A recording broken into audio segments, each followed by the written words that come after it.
At the conclusion of Endgame, Thor decided to allow Valkyrie to become King of New Asgard. I suppose it made sense for his character. However, did he pick the right person in Valkyrie to take his place? Was there no one amongst the Asgard that somehow survived the events of Ragnarok, as well as Thanos' attack on their ship? Hear me and rejoice. Was there no one else that Thor could have picked?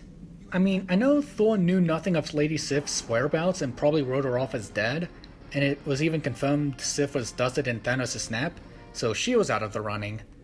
Now, why am I so concerned about Valkyrie taking the throne, albeit one of a small fishing village?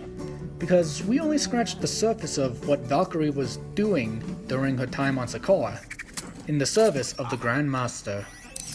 Wrong Grandmaster. Yes, that guy. I'll get to you later. A quick review of Valkyrie's role on Sakaar: she basically served as captor for many individuals who were then forced to battle In Gladiator Arena!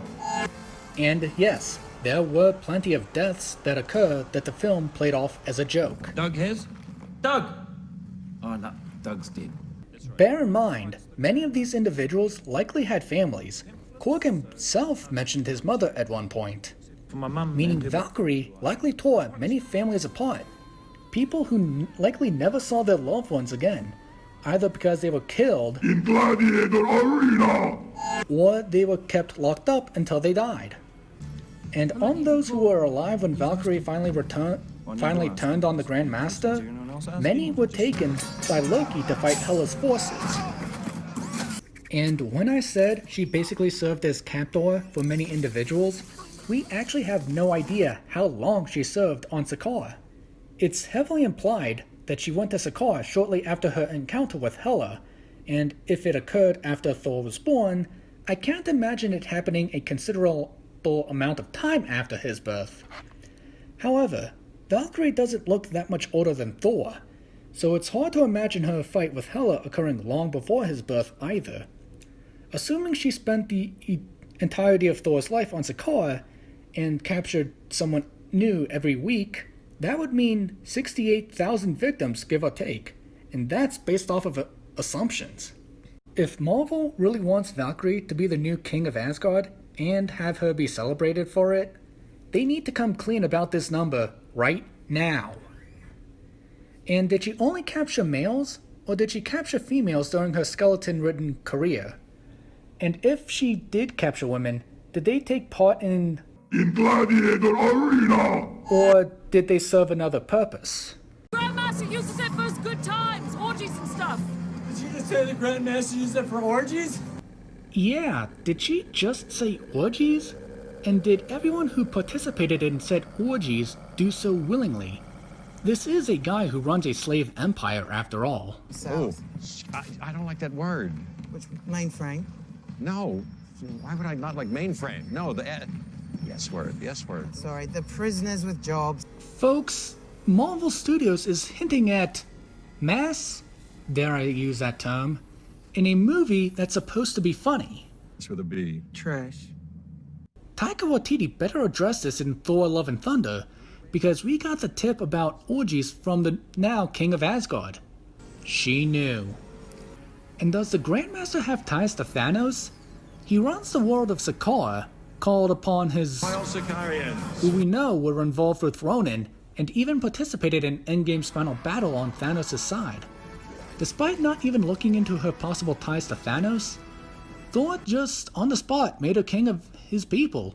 If her background gets known to everyone else, she may have to answer for 1,000 years of Keep your life. But I'm claiming New Asgard for Jotunheim.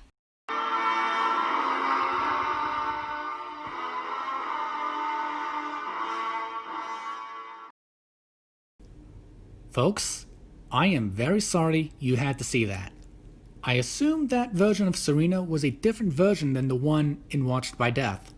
One where she was active after Loki's attempts to wipe out Jotunheim, where she and the Ancient One had to protect the planet. Serena stayed with the Frost Giants to help them rebuild.